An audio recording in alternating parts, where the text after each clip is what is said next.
Good morning everyone. तो आज हम रिवाइज करने वाले हैं हमारा chapter number 6 that is concept of cost. तो सबसे पहले हम चैप्टर का इंट्रोडक्शन देखते हैं कि चैप्टर में एक्चुअल में है क्या। तो अगर हमें कोई भी आउटपुट प्रोड्यूस करना होता है तो उसके लिए हमें इनपुट्स लगाने पड़ते हैं। उसी तरह अगर किसी फर्म को कोई भी गुड्स या सर्विसेज को प्रोड्यूस करना होता है तो उसको भी इनपुट्स लगाने पड़ते हैं।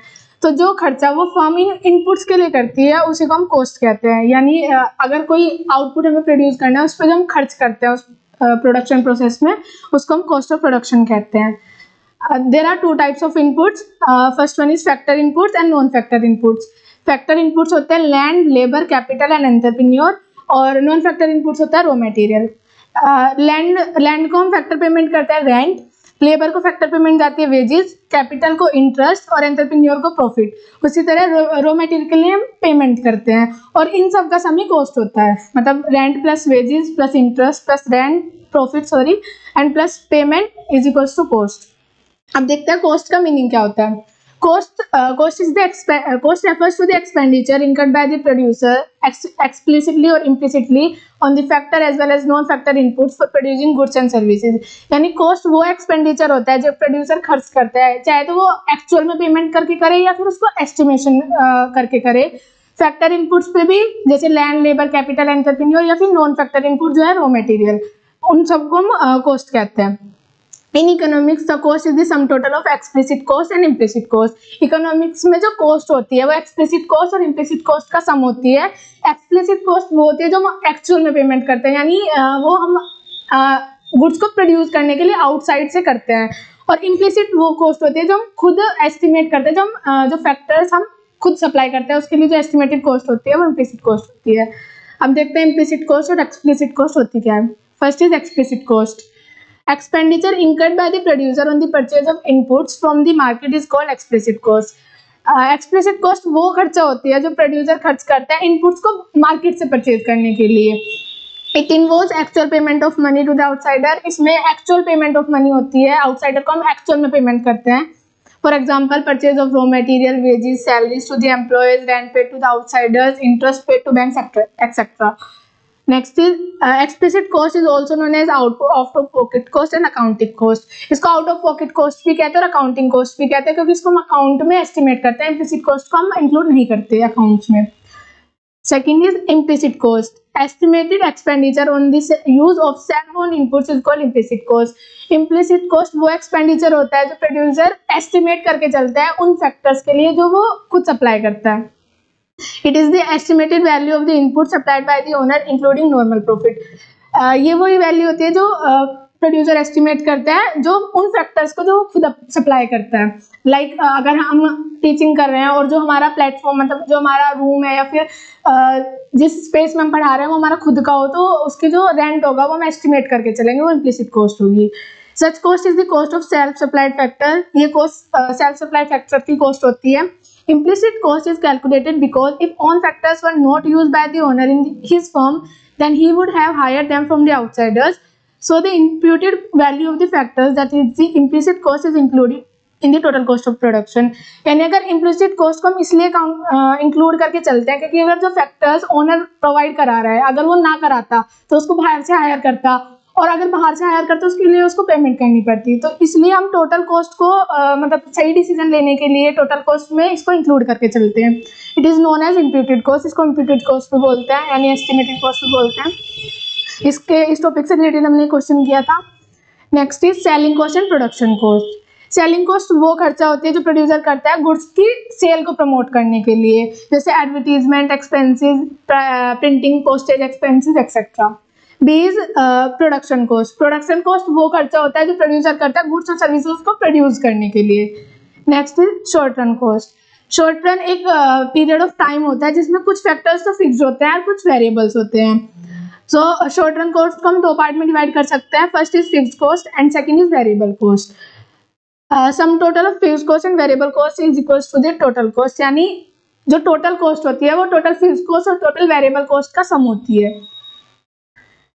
फिक्स्ड कॉस्ट वो एक्सपेंडिचर होता है जो प्रोड्यूसर खर्च करता है on the purchase of fixed factor of inputs. यानी फिक्स्ड फैक्टर इनपुट्स को परचेज करने के लिए जो प्रोड्यूसर खर्चा करता है उसको फिक्स्ड कॉस्ट कहते हैं, जैसे कि rent, interest on loan, expenditure on the plant and machinery, land and building, license fees, salaries of permanent staff, etc.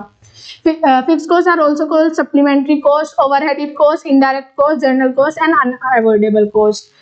Fix cost do not change with the change in output, यानी fix cost कभी भी change नहीं होती output के change होने की वजह से, वो हमेशा कांस्टेंट रहती है। अगर आउटपुट जीरो भी होगा तब भी फिक्स कॉस्ट सेम रहेगी। इसको हम इस शेड्यूल और डायग्राम से समझ सकते हैं। फिक्स कॉस्ट का जो कर्व होता है वो हॉरिजॉन्टल स्ट्रेट लाइन होता है parallel to the X axis, क्योंकि जो ये रिप्रेजेंट करता है कि जो टोटल फिक्स कॉस्ट होती है वो चेंज नहीं होती आउटपुट के चेंज होने की वजह से।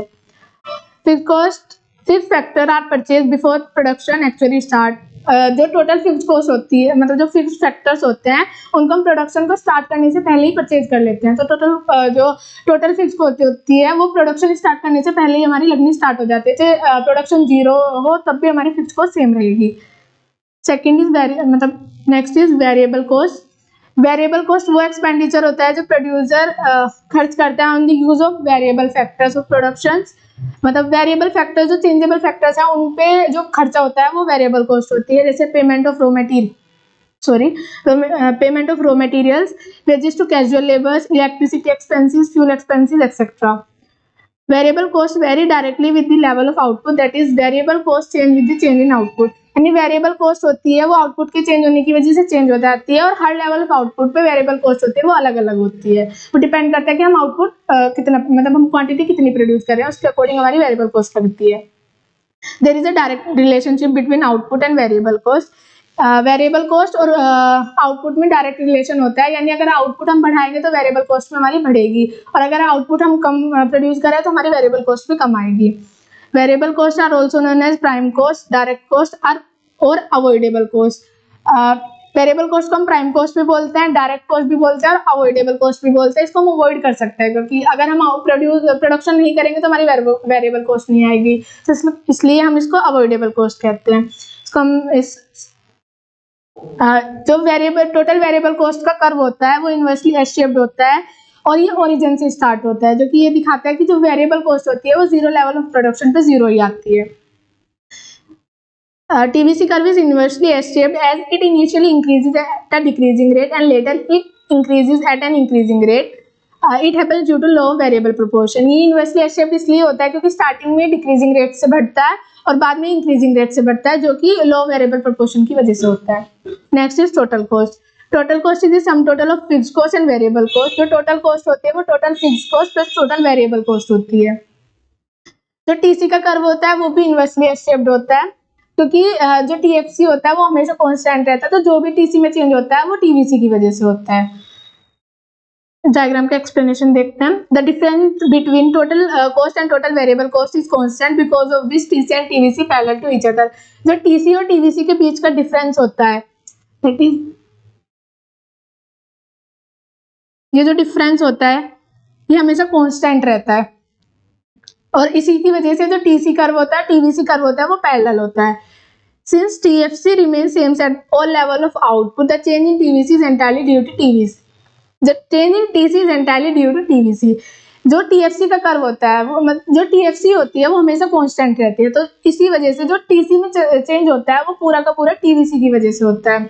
TC curve is also inversely S-shaped. TC का कर्व होता है वो भी एस-शेप्ड होता है, इनवर्सली एस-शेप्ड होता है। TC is equals to TFC at zero level of output. जो TC होता है वो जीरो लेवल ऑफ आउटपुट पे TFC के इक्वल होता है, क्योंकि जीरो लेवल ऑफ आउटपुट पे हमारी जो वेरिएबल कॉस्ट होती है वो जीरो होती है। Next is average fixed cost. Average fixed cost refers to the per unit fixed cost of production. Average fixed cost per unit fixed cost होती है, यानी एक यूनिट को प्रोड्यूस करने के लिए हमारी कितनी फिक्स्ड कॉस्ट लगी है वो एवरेज फिक्स्ड कॉस्ट होती है। इसको हम कैलकुलेट कर सकते हैं by the formula AFC is equals to TFC divided by quantity, यानी हमारी कितनी TFC आई है और हमने उससे कितनी क्वांटिटी प्रोड्यूस करी है उसको हम क्वांटिटी से डिवाइड करके AFC निकाल सकते हैं। AFC falls with the increase in output. जब हम आउटपुट इंक्रीज करते हैं तो हमारे AFC कम होती चली जाती है। AFC never touches the X axis as TFC can never be zero. AFC कभी एक्स एक्सिस को टच नहीं करेगी क्योंकि TFC जो होती है वो कभी जीरो नहीं होती। उसी तरह वो वाई एक्सिस को भी टच नहीं करेगी क्योंकि TFC एक पॉजिटिव वैल्यू होगी, और अगर हम उसको जीरो से डिवाइड करते हैं तो वो इनफाइनाइट वैल्यू देती है, तो इसलिए कभी वाई एक्सिस को भी टच नहीं करेगी। जो एवरेज फिक्स कॉस्ट का कर्व होता है वो रेक्टेंगुलर हाइपरबोला होता है, यानी इसके अंदर अगर हम कोई भी रेक्टेंगल ड्रॉ करेंगे, जितने भी रेक्टेंगल ड्रॉ करेंगे उनका जो एरिया आएगा वो इक्वल आएगा, क्योंकि अगर हम एवरेज फिक्स कॉस्ट की मल्टीप्लाई क्वांटिटी से करेंगे तो वो हमेशा TFC आएगी, जो कि कांस्टेंट होती है हमेशा। Next is average variable cost. Average variable cost refers to the per unit variable cost of production, यानी एक यूनिट को प्रोड्यूस करने में हमारी कितनी वेरिएबल कॉस्ट लगी है वो एवरेज वेरिएबल कॉस्ट होती है। इसको हम इस फॉर्मूला से डिराइव कर सकते, मतलब इसको इस फॉर्मूला से कैलकुलेट कर सकते हैं, that is TVC divided by Q। AVC initially falls with an increase in output. After a certain point AVC starts rising, यानी AFC जो AVC होता है वो इनिशियली इंक्रीज होता है, फॉल्स होता है, सॉरी, मतलब AVC जो होता है स्टार्टिंग में वो डिक्रीजिंग मैनर में होता है, वो गिरता है और फिर एक सर्टेन पॉइंट के बाद वो राइज होना स्टार्ट हो जाता है। AVC का कर्व जो होता है वो यू शेप्ड होता है। Falling AVC is in accordance with the increasing returns to a factor, while rising AVC is in accordance with diminishing returns to a factor, यानी जो AVC पहले गिरता है वो increasing returns to a factor की वजह से गिरता है, और जो बाद में राइज होता है वो डिक्रीजिंग रिटर्न्स टू फैक्टर की वजह से होता है। इसके लिए हमने एक क्वेश्चन भी किया था इस टॉपिक से related. Next is average cost. Average cost is refers to the per unit cost of production, यानी एक यूनिट को प्रोड्यूस करने के लिए हमारी टोटल कॉस्ट कितनी आई है, मतलब एक यूनिट को प्रोड्यूस करने के लिए कितनी टोटल कॉस्ट आई है, उसको हम एवरेज कॉस्ट बोलते हैं। It is also called the unit cost of production, यानी एक यूनिट को प्रोड्यूस करने के लिए कितनी कॉस्ट है। It can be calculated as under AC is equal to TC by Q, यानी अगर टोटल कॉस्ट को हम क्वांटिटी प्रोड्यूस से डिवाइड करते हैं तो हमें AC मिल जाता है। Average cost is also defined as the sum total of average fix cost and average variable cost. जो एवरेज कॉस्ट होता है वो एवरेज फिक्स कॉस्ट और एवरेज वेरिएबल कॉस्ट का सम होता है। इस क्वेश्चन में इसने बोला है कि हमें प्रूव करना है AC is equal to AFC plus AVC। तो हमें गिवन है कि हमें पता है कि AC जो होता है वो TC डिवाइडेड बाय Q होता है, और हमें प्रूव करना है कि AC is equal to AFC plus AVC। सो हमें ये भी पता है कि TC is equal to TFC plus TVC। तो हम अगर इस TC की जगह पे हम ये TFC plus TVC divided by Q कर देते हैं, तो उसको हम अलग अलग लिख लेते हैं, like TFC divided bye Q plus TVC divided by Q। तो हमारा ये क्वेश्चन जो होता है वो प्रूव हो जाता है, AFC प्लस AVC। इसका दूसरा मेथड भी है।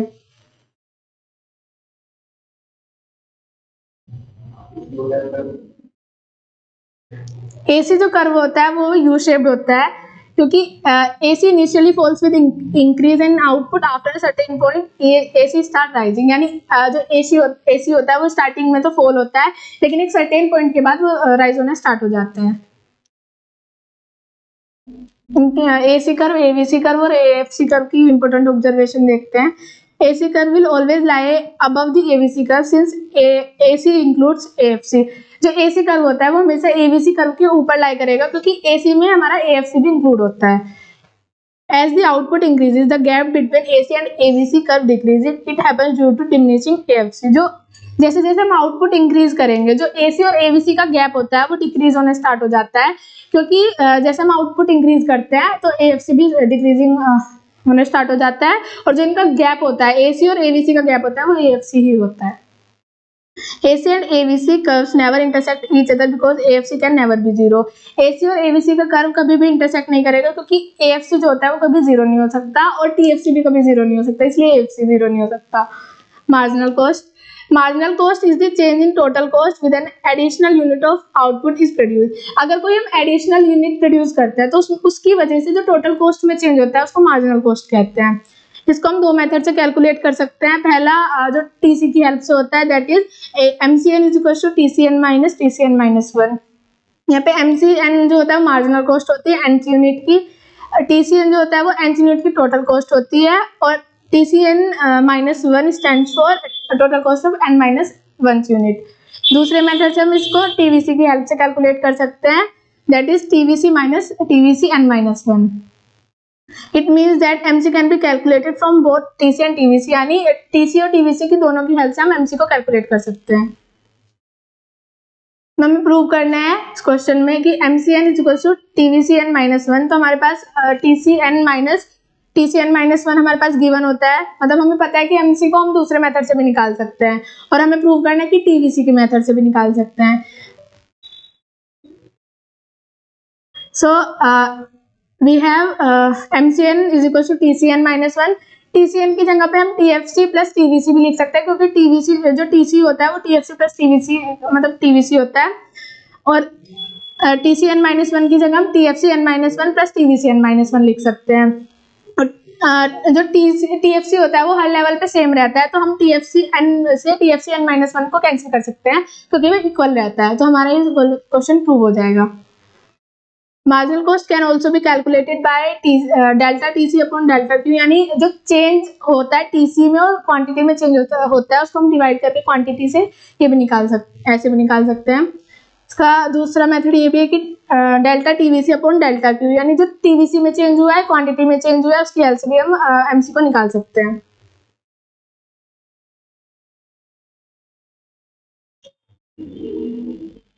हमें प्रूव करना है कि जो MC होती है वो delta TVC upon delta Q होती है। हमें पता है कि MC है वो delta TC upon delta Q होती है, और हमें प्रूव करना है कि delta TVC upon delta Q भी होती है MC। इसको इस फॉर्मूला से भी निकाल सकते हैं। सो हमारे पास है delta TC upon delta Q, तो MC डेल्टा TC की जगह हम delta TFC plus delta TVC लिख सकते हैं, और TFC कभी चेंज नहीं होती, तो जिसका चेंज होगा वो जीरो ही रहेगा हमेशा, क्योंकि हमेशा कांस्टेंट रहती है, तो हमारा प्रूव हो जाएगा।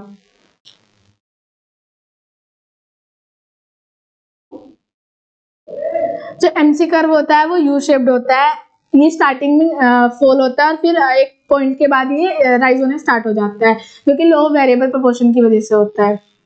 Marginal cost is not affected by fixed cost and it is affected only by the change in variable cost only. That is why we can say TVC is equal to sigma MC. जो marginal cost होती है वो fixed cost की वजह से कभी affect नहीं होती, जो change होती है वो सिर्फ variable cost की वजह से होती है। इस वजह से हम ये भी कह सकते हैं जो TVC होता है वो marginal cost का sum होता है। Marginal cost and marginal product and marginal cost are exactly opposite to each other. marginal product और marginal cost जो होती है वो एक दूसरे से बिल्कुल अपोजिट होते हैं, सेम नहीं होते। TC is equal to sigma MC plus TFC। TC को हम sigma MC plus TFC की हेल्प से भी निकाल सकते हैं, क्योंकि जो sigma MC होता है वो TVC होता है। MC is equal to AFC is equal to TVC at first level of output। जो MC होता है वो AFC और TVC के इक्वल होता है, जो MC होता है वो AVC और TVC के इक्वल होता है फर्स्ट यूनिट ऑफ आउटपुट पे, क्योंकि अगर हम TVC को डिवाइड करते हैं क्वांटिटी पे, फर्स्ट लेवल ऑफ आउटपुट है वो सेम वही वैल्यू आएगी। TC is equal to AC at first level of output. उसी तरह जो TC होता है वो AC के इक्वल होता है फर्स्ट लेवल ऑफ आउटपुट पे। TFC is equal to AFC at first level of output. TFC AFC के इक्वल होता है फर्स्ट लेवल ऑफ आउटपुट पे। ये हमारे सारे जो हमने कॉन्सेप्ट पढ़े उनके फॉर्मूलाज हैं। अब देखते हैं relationship between average cost and marginal cost. The relationship between AC and MC are given as under. First, when AC is falling MC is less than AC। जब AC डिक्रीजिंग मैनर में होता है, जो MC होता है वो AC से कम होता है। When AC is constant MC is equal to AC। जब जो AC होता है वो कांस्टेंट हो जाता है तब MC AC के इक्वल हो जाता है। When AC is rising MC is greater than AC। यानी जब AC राइज होना स्टार्ट हो जाता है तब MC AC से ग्रेटर हो जाता है। MC curve is always to the left of AC and cuts from its lowest point, that is MC curve is steeper as compare to AC curve. MC जो curve होता है वो हमेशा AC curve के left में होगा और उसको AC एंड कट्स AC और AC को उसके लोवेस्ट पॉइंट से कट करके जाएगा, और जो MC कर्व होता है स्टीपर होता है as compare to AC curve. जो रिलेशनशिप होता है वो सेम होता है ABC और MC के लिए, यानी जो रिलेशनशिप AC और MC के लिए होता है वही सेम होता है ABC एंड MC के लिए। अब एक क्वेश्चन है कि can AC fall when MC is rising. यानी क्या AC गिर सकती है जब MC राइजिंग मैनर में होती है, तो हाँ, yes, AC can fall when MC is rising, however it is possible only when MC is less than AC। यानी कि AC गिर सकती है जब MC राइजिंग मैनर में हो, ये तभी हो सकता है जब MC लेस देन AC हो। अगर वो ग्रेटर देन AC होगी तो ये पॉसिबल नहीं होगा। It means that as long as the MC curve below the AC curve AC will fall even if MC is rising. यानी जब तक जो MC कर्व होगा वो AC के नीचे होगा तब तक AC फॉल हो सकती है, चाहे MC राइज हो या ना। Can AC rise when MC is falling. क्या AC राइज हो सकती है तब MC फॉलिंग हो, तो ये नहीं हो सकता। Now relationship between total cost and marginal cost. Marginal cost is estimated as the difference between total cost of successive unit of output. Marginal cost को हम इस फॉर्मूले से डिराइव कर सकते, मतलब निकाल सकते हैं, MCN is equal to TCN minus TCN minus 1 when MC is diminishing, TC increasing at the decreasing rate. जब MC डिमिनिशिंग मैनर में होती है तो TC होती है वो डिक्रीजिंग रेट से बढ़ती है।